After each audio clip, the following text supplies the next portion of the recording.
Tahimik muna tayo sandali. Huminga ka ng malalim. Alam kong maraming nangyayari sa paligid mo, pero ngayong sandaling ito, may panibagong kapayapaan na inihahanda ang Diyos para sa iyo. Ang panalangin ay hindi lang salita. Ito ay isang pagpapaubaya, isang pagtitiwala na kahit hindi mo alam ang mangyayari bukas, alam ng Diyos ang lahat.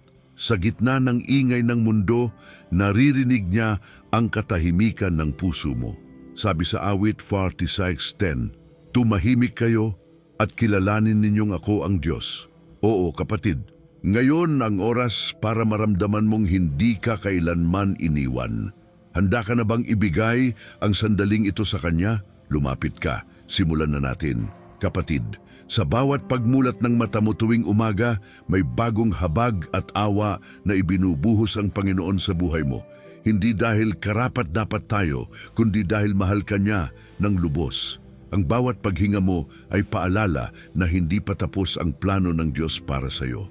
Alam mo ba, sa likod ng katahimikan, may mga panalangin na matagal mo nang iniiyak na unti-unti nang sinasagot ng Panginoon, hindi mo lang agad nakikita. Sa panahong parang ang daming tanong, tandaan mo ito. Hindi mo kailangang maunawaan ang lahat. Ang kailangan mo lang ay magtiwala. Sapagkat sabi sa Kawikaan 3:5-6, magtiwala ka sa Panginoon ng buong puso mo at huwag kang manalig sa iyong sariling kaunawaan. Kilalanin mo siya sa lahat ng iyong mga lakad at ituturo niya sa iyo ang iyong mga landas. Ngayong umaga, hindi mo kailangang pilitin ang sarili mong ayusin ang lahat. Masdan mo ang langit, damhin mo ang hangin.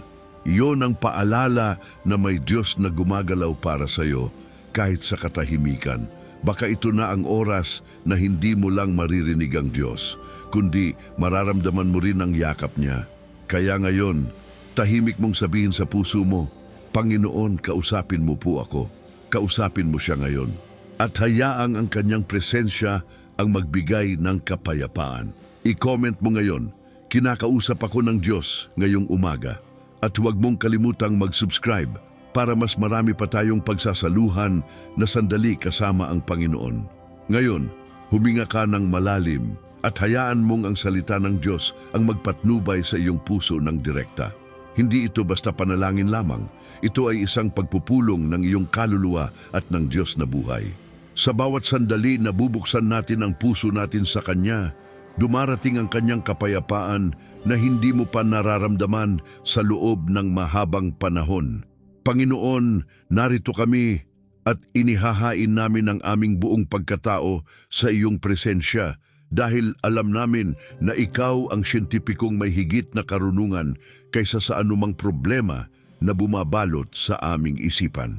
Sa paghinga mong ito, isipin mong dala mo ang lahat ng mga alalahanin, mga pagnanais, mga tanong na paulit-ulit mong inuulit sa puso mo. Dadalhin mo lahat iyon sa Diyos na may kapangyarihan upang magbigay ng tunay na kasagutan, tunay na kaginhawaan, tunay na direksyon. Ama naming Diyos, nagtitipon kami ngayon hindi para maghanap lamang ng ginhawa, kundi upang makatagpo ng iyong tinig, upang madama ang iyong bisig na mahigpit na yumakap sa amin. Hindi lamang kami lumalapit sa iyo ng may pag-asa, kami ay lumalapit ng may katiyakan na ikaw ang aming ilaw at kaligtasan. Ang tinig mo, Panginoon, ay mas malakas kaysa sa anumang takot na bumabalot sa aming puso. At sa iyong salita, natatagpuan namin ang lakas. Ang Panginoon ay aking pastor, hindi ako magkukulang. Awit 23:1, Biblia Tagalog. Opo, Panginoon, sa bawat hindi ako magkukulang na aming sinasambit ngayon, hinihiling namin na ang bawat salita ay magsimula ng isang pagbabago sa aming kalooban at sa aming mga pangyayari. Habang hinihimas namin sa aming mga puso ang iyong pagmamahal, turuan mo kami kung paano tumigil sa pag-aalala at simulang magtiwala ng buong buo. Turuan mo kami na maglakad sa pananampalataya, hindi sa pag-asa lamang ng nakikita, kundi sa katiyakan ng iyong presensya na kasama namin sa bawat hakbang.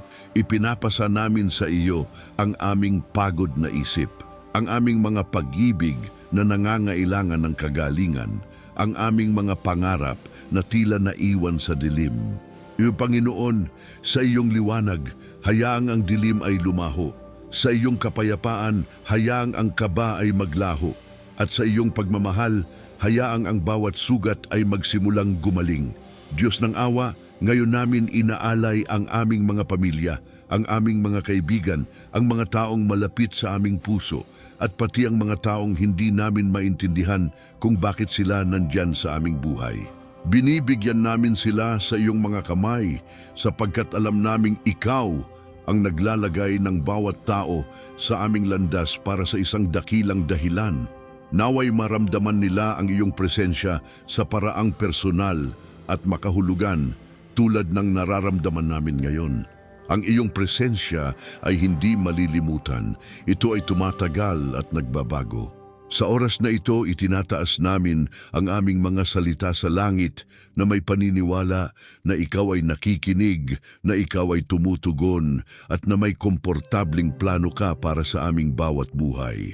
Sa bawat pagkakataon na nag-aalangan ang aming puso, paalalahanan mo kami ng iyong katotohanan. Hindi ka nag-iisa, lagi akong nasa iyo. Dahil sa salita mo, Panginoon, kami ay nagtatagumpay at kami ay nagwawagi. Turuan mo kami na makinig sa banal na espiritu upang sa mga oras ng kalituhan ay maramdaman namin ang tinig mo na nagsasabi, lumapit ka pa. Ipagkaloob mo sa amin ang karunungan, Panginoon, na hindi nabibili sa mundo, kundi binibigay lamang ng Diyos sa mga naglalapit ng buong puso. Naway ang aming mga hakbang ay mapasunod sa iyong mga plano at sa bawat pagkalito na makatagpo kami ng kaliwanagan sa iyong salita. Naway ang iyong kapayapaan ang maging gabay namin sa umaga, tanghali at gabi. Itong kapayapaan ang hindi namin naiintindihan, ngunit ramdam namin sa pinakamalalim na bahagi ng aming pagkatao. Habang tinatapos namin ang panalangin na ito, hinihiling namin na ang damdamin ng pagbabago at pag-asa ay manatili sa iyong puso. Huwag kang lalayo sa Diyos kung saan nararamdaman mo ang kanyang init at kaginhawaan. Sapagkat sa bawat sandaling ito, may isang bagay na bagong sisibol sa iyong buhay. Ngayon, ilagay mo ang iyong mga inaasam at mga pagnanais sa Diyos at hayaang siya ang gumawa ng sobra pa sa iyong inaasahan. Huwag kang mag-atubiling magsabi sa Kanya ng mga salita sa iyong puso.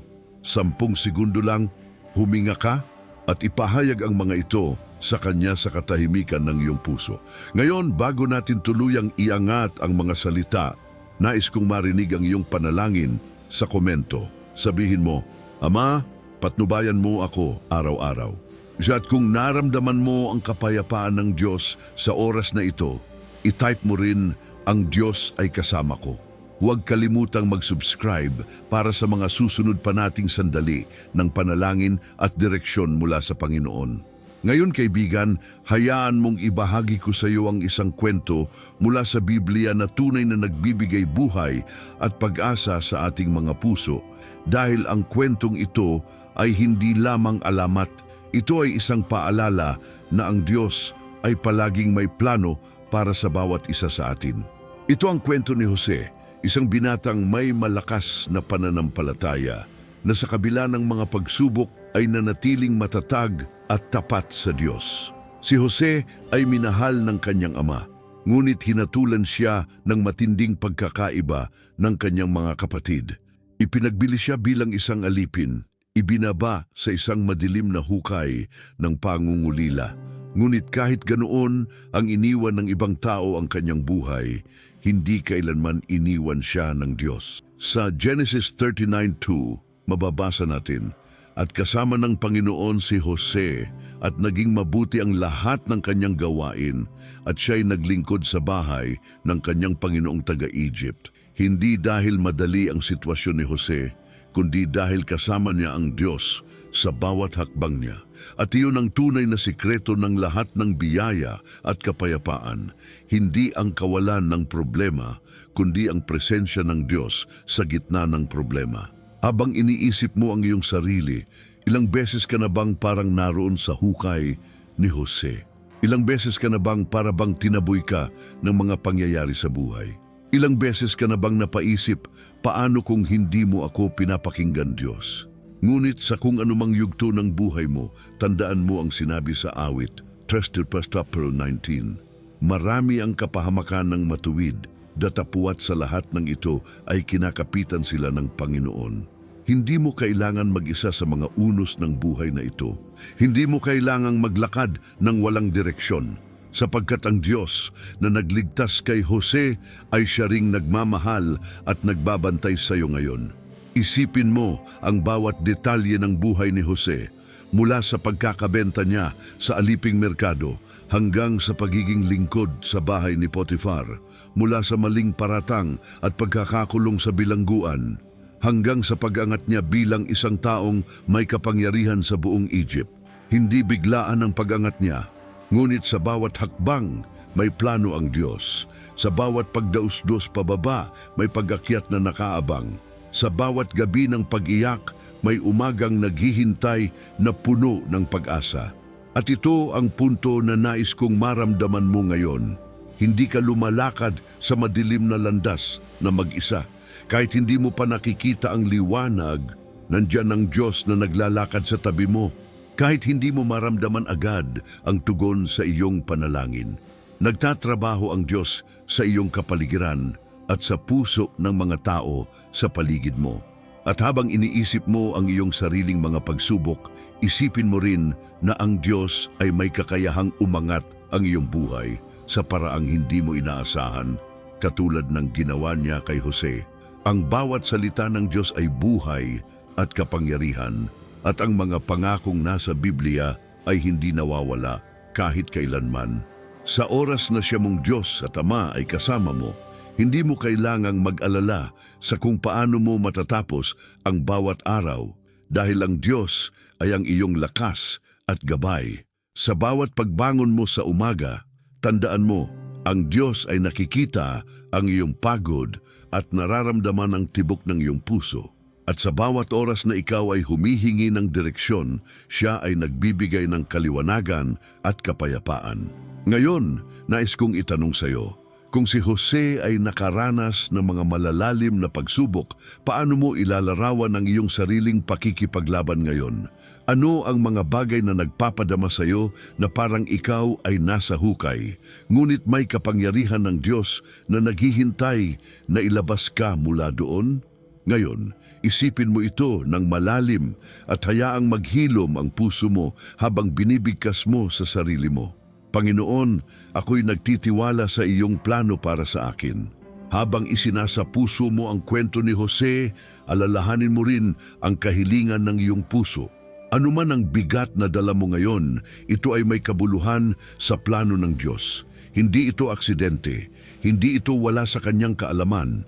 At sa bawat pagkakataon na pakiramdam mo ay hindi sapat ang iyong lakas, tandaan mo ang mga salita sa Lucas 1:37, sapagkat walang anumang bagay na mahirap sa Diyos. Oo, ang Diyos ng tapat na pangako ay siya ring Diyos ng kagilagilalas na mga himala. Ngayon, nais kong marinig ang kwento ng puso mo. Sa mga oras na pakiramdam mong naglalakad ka sa dilim, ano ang pinanghahawakan mo na nagbibigay sa iyo ng pag-asa? Ano ang salita ng Diyos na paulit-ulit mong binabalikan? Sa komento, isulat mo, ang Diyos ang aking liwanag at kaligtasan, o kaya naman, ako ay nagtatagumpay dahil sa Kanya. I-type mo yan ng may buong puso. At kung naramdaman mo ang presensya ng Diyos habang pinapakinggan mo ang kwento ni Jose, sabihin mo rin, puso ko ay napalapit sa Diyos ngayon. At bago tayo magpatuloy, huwag mong kalimutang mag-subscribe para sa mas maraming pagsasalaysay ng mga pangako at presensya ng Diyos. Dahil ang bawat salita ay maaaring maging ilaw sa madilim na landas ng iba. Sabihin mo sa komento, ang Diyos ay kasama ko palagi at ipagpatuloy ang ating paglalakbay ng pananampalataya at panalangin.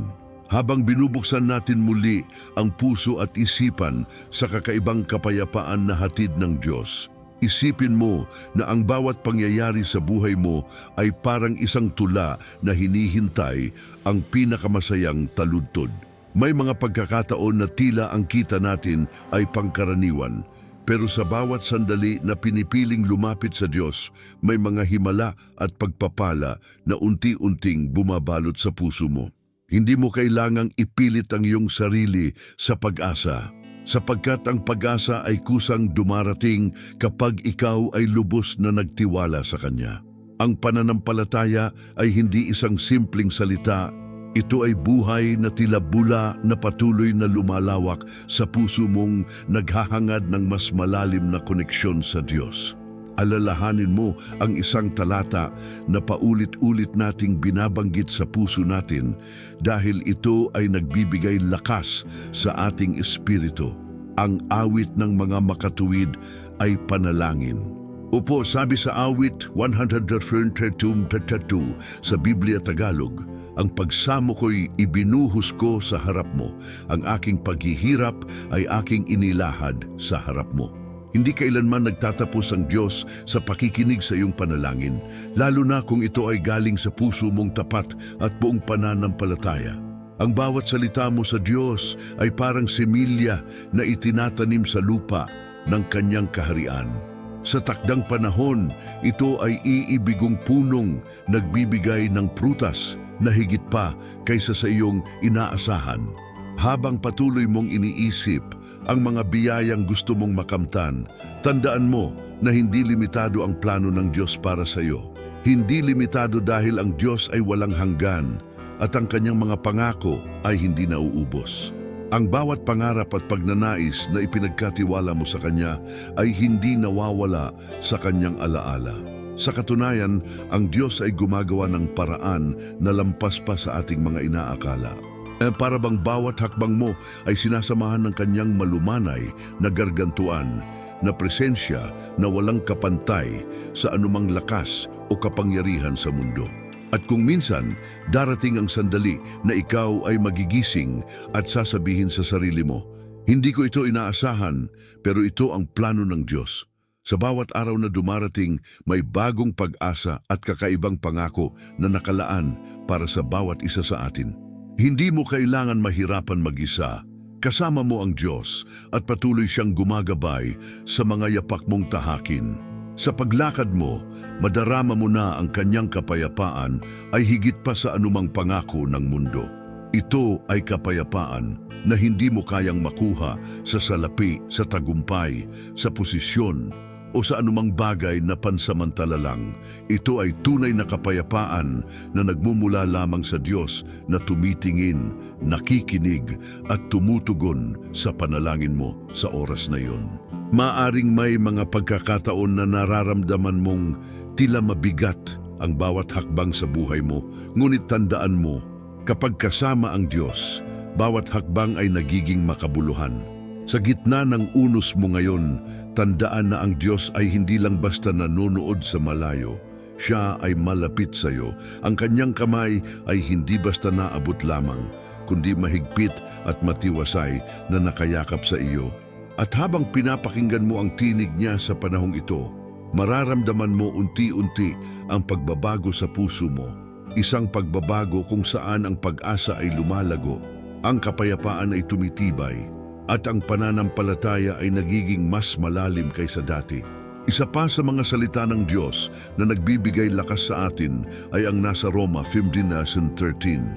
Ang Diyos ng pag-asa ang magbigay sa inyo ng kagalakan at kapayapaan sa inyong pananampalataya upang ang kapangyarihan ng banal na Espiritu ay umapaw sa inyo ng pag-asa. Kapag pinagsama ang pag-asa at kapayapaan mula sa Diyos, may isang kakaibang kapangyarihan na lumalabas sa puso mo na hindi mo lamang nararamdaman para sa sarili mo, kundi pati sa mga taong nasa paligid mo. Ito ang kapangyarihan ng tunay na pananampalataya, ang makapagbigay ng liwanag at inspirasyon sa iba. Ngayon, kaibigan, hayaan mong magtanong sa iyo, ano ba ang hinahanap mo sa Diyos ngayong sandali? Hanga ka ba sa Kanyang mga pangakong nakakabit sa bawat bukas? Hanga ka ba sa Kanyang plano na unti-unti mong nararamdaman sa puso mo ngayon? Hayaang ang bawat tanong na iyon ay maging dahilan upang mas lumalim pa ang iyong pagtalima sa Diyos at itaguyod mo ang iyong pangarap at pananampalataya kasama siya. Ang Diyos ay hindi lang basta kasangga mo sa buhay. Siya ang tunay na tahanan ng kapayapaan at katiyakan ng bawat pangako. Ngunit hindi diyan nagtatapos ang paglalakbay mo. Ang Diyos ay nananatiling aktibo sa buhay mo at siya ay nagbabalik loob sa iyo sa paraang hindi mo inaasahan. Sa bawat oras na iyong binubuksan ang iyong puso at binibigkas ang mga salita ng pag-asa at pananampalataya, nagiging mas maliwanag ang landas na sinusundan mo. Ang kapayapaan ay hindi lamang isang ideya. Ito ay isang karanasan na nararamdaman sa puso, isipan at kaluluwa. Kaya ngayon, habang patuloy mong naririnig ang tinig ng Diyos sa labis na kapayapaan, hayaan mong ang bawat salita ng kanyang pagmamahal ay manatili sa puso mo at maging lakas mo sa darating na mga araw. Ngayon, nais kong marinig ang salitang nagbibigay inspirasyon sa puso mo. I-comment mo sa ibaba ang Diyos ang aking lakas at kapayapaan. O kaya naman, nagbibigay pag-asa ang Diyos sa bawat hakbang ko. Kung naramdaman mo ang presensya ng Diyos habang binabasa mo ito, i-type mo, ang puso ko ay puno ng pag-asa dahil sa Diyos ngayon. Ipagpatuloy natin ito ng may pananampalataya at patuloy na pagsunod sa kanyang liwanag at direksyon. Huwag mong kalimutang mag-subscribe para sa mga susunod na sandali ng panalangin at malalim na pagtalima sa pag-ibig ng Diyos.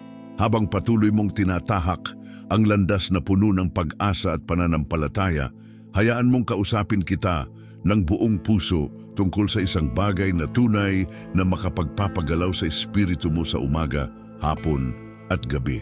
Ang Diyos ay hindi lamang nagbibigay ng direksyon, kundi nagbibigay din ng malalim na pag-ibig na hindi nauubos. Ito ang pag-ibig na hindi sumusukat sa halaga ng iyong tagumpay o kabiguan. Ito ang pag-ibig na nananatili sa iyo kahit sa oras ng katahimikan, kahit sa oras na tila walang nakakaunawa sa pinagdadaanan mo. Sa bawat sandali na binibigkas mo ang pangalan niya sa iyong puso, ang Diyos ay lumalapit at bumabalot sa iyo ng kapayapaan na hindi mo mahahanap kahit saan pa man sa mundo. Hindi lamang ito basta kapayapaan. Ito ay kapayapaan na lumalampas sa lahat ng pangunawa na nagmumula mismo sa presensya ng Diyos sa puso mo. Marahil may mga panahon na ang mundo ay puno ng ingay at pag-aalala, pero sa gitna ng gulo, naririnig mo ang tinig ng Diyos na malumanay at puno ng pagmamahal.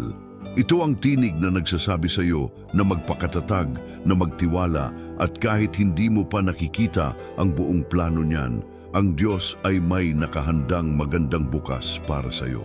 Ang salita ng Diyos ay parang ilaw sa madilim na landas na kahit isang hakbang lang ang kaya mong tahakin, sapat na iyon para maramdaman mo ang kanyang presensya at lakas. Isipin mo, bawat salita ng Diyos ay parang butil ng pag-asa na itinatanim sa iyong puso. At habang lumilipas ang panahon, unti-unti itong tumutubo at nagbibigay ng bunga.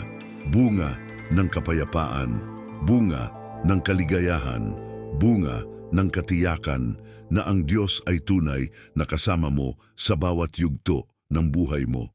Hindi mo kailangang magmadali.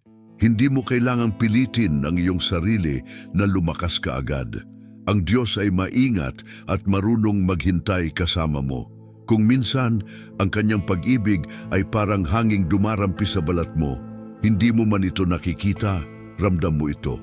At sa bawat paghinga mo, inaalala ng Diyos ang pangalan mo at pinapakinggan ang mga hiling at panalangin mo. Ang kanyang kapangyarihan ay mas malakas kaysa sa anumang takot o pag-aalinlangan na maaaring meron ka. Lahat ng pangakong nakasulat sa Biblia ay para sa iyo. Hindi lamang para sa iba, kundi para sa iyo na patuloy na lumalapit sa Kanya araw-araw. Ang Panginoon ay aking pastor, hindi ako magkukulang, sabi sa awit 23, Kundamuno, at iyon ay pangakong hindi kailanman mababago dahil ang Diyos ay tapat sa Kanyang salita. Ngayon, huminga ka ng malalim. Isipin mo ang mga biyayang dumarating sa buhay mo nang hindi mo inaasahan. Maaaring ito ay simpleng ngiti, isang pagkakataon o mas malalim pang koneksyon na dumarating na tila ito ay sagot sa iyong mga panalangin. Ang mga ganitong biyaya ay hindi aksidente. Ito ay mga himala na ipinadadala ng Diyos sa tamang oras. Kapag hinayaan mong yakapin niya ang puso mo, ang kanyang kapayapaan ay sasagap sa anumang lungkot o pangamba. Hindi mo kailangang itago ang nararamdaman mo. Dalhin mo lahat sa Diyos at hayaan mo siyang bigyan ka ng kapayapaan na higit pa sa lahat ng iyong naiisip. Tandaan mo rin na ang pananampalataya ay hindi isang bagay na namamatay o nawawala kapag dumating ang unos. Sa halip, ito ay lumalakas dahil sa mga karanasang nagbibigay saysay sa buhay mo. Ang bawat hakbang na ginagawa mo sa pananalig sa Diyos ay isang hakbang tungo sa mas malalim na kapayapaan. At sa bawat oras na ikaw ay nagdadasal, ang Diyos ay nakikinig na may buong puso, may buong pagmamahal, at may layunin na magbigay sa iyo ng pinakamahusay na plano. Ngayon, isipin mo kung gaano kalalim ang pag-ibig ng Diyos para sa iyo. Hindi ito sinusukat sa dami ng iyong tagumpay o dami ng pera mo. Sinusukat ito sa tibay ng pananampalataya mo at sa yakap ng iyong puso na bukas sa Kanya. Ito ang Diyos na hindi lamang nagbibigay ng salita, kundi nagbibigay ng buhay at panibagong pag-asa. Ito ang Diyos na kumikilos sa bawat oras na ikaw ay nananalangin at nag-aalay ng iyong buong puso sa Kanya. Habang naririto ka at nakikinig, hayaan mong ang bawat salita sa puso mo ay maging panalangin. Hayaan mong ang bawat hinga mo ay maging pagpupuri. At hayaan mong ang bawat pagtingin mo sa umaga ay maging pasasalamat dahil ang Diyos ay kasama mo. Hindi Kanya iiwan, hindi Kanya bibiguin. Ang mga pangakong Kanyang ibinigay ay para sa iyo. At lahat ng ito ay magsisimula sa pag-ibig at kapayapaan na unti-unti mong nararamdaman ngayon. Ngayon, nais kong marinig mula sa iyo. I-comment mo sa ibaba ang Diyos ang gabay ko araw-araw o kaya ang kapayapaan ng Diyos ay nasa puso ko. Kung naramdaman mong ang presensya ng Diyos ay lumalapit sa iyo habang binabasa mo ito, i-type mo rin, ako ay puno ng pag-asa dahil sa Diyos. Sabihin mo iyon ng buong puso at ipagpatuloy natin ang paglalakbay ng pananampalataya at kapayapaan. Huwag mong kalimutang mag-subscribe para sa higit pang sandali ng pagninilay at direksyon mula sa Diyos. Habang patuloy nating binubuksan ang puso sa Diyos, hindi mo ba nararamdaman ang kakaibang kapayapaan na humihip sa paligid ng kaluluwa mo? Ito ang mga sandaling hindi mo kailangang ipilit ang pakiramdam ng saya. Ito ay kusang dumadaloy tulad ng ilog ng biyaya na nagmumula sa pagkilala mo sa presensya ng Diyos. Hindi mo kailangang pilitin ang mga salita at hindi mo kailangang ikubli ang nararamdaman mo. Ang bawat pintig ng puso mo sa oras na ito ay isang patutuo na ang Diyos ay kasama mo. Hindi Kanya pinabayaan sa mga oras ng iyong pangamba o pag-aalinlangan. Sa halip, Siya ay mas malapit sa iyo kaysa sa anumang sandaling iyong naranasan noon. Minsan, ang buhay ay parang sinusubukan kang paalalahanan na tumigil at huminga, hindi para mawalan ng pag-asa, kundi para maalala mo na ang Diyos ang tunay na pinagmumulan ng kapayapaan. Kapag pinigil mo ang paghinga sa mga oras ng kaba at takot, ang Diyos ay hindi nagtatago sa iyo. Siya ay dumarating, sinusuyo ang puso mo na bumalik sa Kanya at magsabi, narito ako. Gaya ng nasa Mateo 11:28, sabi mismo ng Panginoon, lumapit kayo sa akin, kayong lahat na pagod at mabigat ang pasan at kayo'y aking pagpapahingahin. Ito ang pahayag ng Diyos sa puso mo ngayon. Isang paanyaya na hindi mo dapat iwasan. Habang naririto ka at nakikinig, marahil may mga bagay sa puso mo na hindi mo pa nasasabi sa iba, mga bagay na minsan mo nang itinago, mga pag-ibig na minsan nagkaroon ng sugat, mga pangarap na tila naantala. Pero ngayon, habang binubuksan mo ang puso mo sa salitang ito, Hayaan mong ang pag-ibig ng Diyos ang maghilom sa bawat sugat at magbigay ng bagong sigla sa mga pangarap mo. Huwag mong isipin na ang Diyos ay malayo. Hindi. Siya ay nasa bawat hinga mo, nasa bawat tibok ng puso mo, at nasa bawat pag-asa na unti-unti mong binubuo. Ang kapayapaan na hatid ng Diyos ay hindi nawawala dahil sa unos. Ang kapayapaan na ito ay nananatili kahit malakas ang hangin at malakas ang alon. Ito ay kapayapaan na nagmumula sa knowing na ang Diyos ang iyong pastol at hindi kanya pababayaan na mag-isa. Hindi siya nawawala sa kalagitnaan ng unos. Siya ay kasama mo sa gitna ng unos at pagbibigay sa iyo ng lakas upang magpatuloy. Ang bawat karanasan mo ngayon ay bahagi ng isang mas malawak na plano na mayroon ng Diyos para sa iyo. Ang Diyos ay hindi nagtatago ng plano niya. Siya ay gumagabay kahit sa mga oras na hindi mo agad nakikita ang malinaw na landas. Isa pang paalala mula sa salita ng Diyos na nagbibigay ng katiyakan sa ating mga puso ay ang nasa Filipos 4:7. At ang kapayapaan ng Diyos na higit sa lahat ng pag-unawa ang siyang mag-iingat ng inyong mga puso at ang inyong mga isip kay Kristo Jesus. Hindi mo kailangang intindihin lahat ng bagay sa buhay mo ngayon. Hindi mo kailangang pilitin ang isip mo upang magkaroon ng kontrol sa lahat. Ang kapayapaan ng Diyos ay mas malaki kaysa sa kahit anong pag-iisip at pangunawa ng tao. Kapag inialay mo ang puso mo sa Diyos, ang kanyang kapayapaan ang mag-aalaga at magbabantay sa puso mo at sa isip mo. Marahil ngayon ay nararamdaman mo ang isang kakaibang init sa puso mo, ang pakiramdam na parang may tahimik na pag-uusap na nagaganap sa pagitan mo at ng Diyos. Ito ang presensya niya na dahan-dahang dumadaloy sa loob ng puso mo at nagiging liwanag sa mga lugar na dati ay madilim at malamlam. Ang bawat salita mo ngayon ay may kapangyarihang magbago ng iyong kapaligiran at magbigay liwanag sa iba.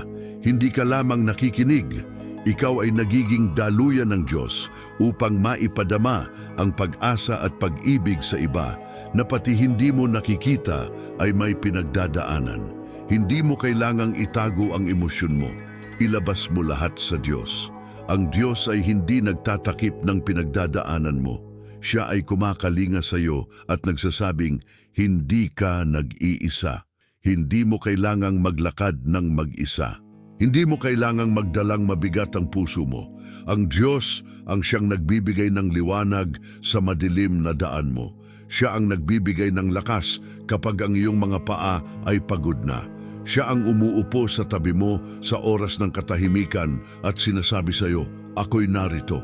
Sa pagpasok ng bawat bagong umaga, ipagkaloob ng Diyos ang bagong lakas at bagong pag-asa. Hindi mo kailangang maghintay ng bukas para maramdaman ang kanyang presensya. Narito siya ngayon. Ang bawat hakbang ng pananalig mo ngayon ay tanda ng isang puso na nananalig sa Diyos at bukas sa kanyang direksyon. Ito ang kapayapaang hindi mo kayang hanapin sa iba kundi sa Diyos lamang. Isang kapayapaan na ikaw mismo ang babalikan palagi dahil ito ang tunay at tapat. Habang naririto ka, hayaan mong bumalot ang kapayapaan ng Diyos sa puso mo ng buong buo. Hayaang ang mga salita ng pag-asa at lakas ay magsilbing ilaw sa bawat araw mo at hayaan mong ang bawat hinga mo ay maging pagpupuri sa Diyos. Hindi mo kailangang magmadali. Hindi mo kailangang isipin ang bukas dahil ang Diyos ay kasama mo ngayon sa bawat sandali. At ngayon nais kong marinig ang mga salita ng iyong pananampalataya sa komento. I-type mo ang Diyos ang aking lakas at ang aking kapayapaan o kaya ang presensya ng Diyos ay sumasabay sa bawat hakbang ko. Kung naramdaman mong ang salita ng Diyos ay umabot sa puso mo ngayon, sabihin mo rin, ang aking puso ay puno ng pag-asa dahil sa Diyos. Huwag mong kalimutang mag-subscribe at i-click ang video na nasa screen para sa susunod na sandali ng panalangin at pagkilala sa presensya ng Diyos. Patuloy tayong maglakbay sa pananampalataya na may kapayapaan, direksyon at pag-ibig na walang hanggan mula sa Diyos.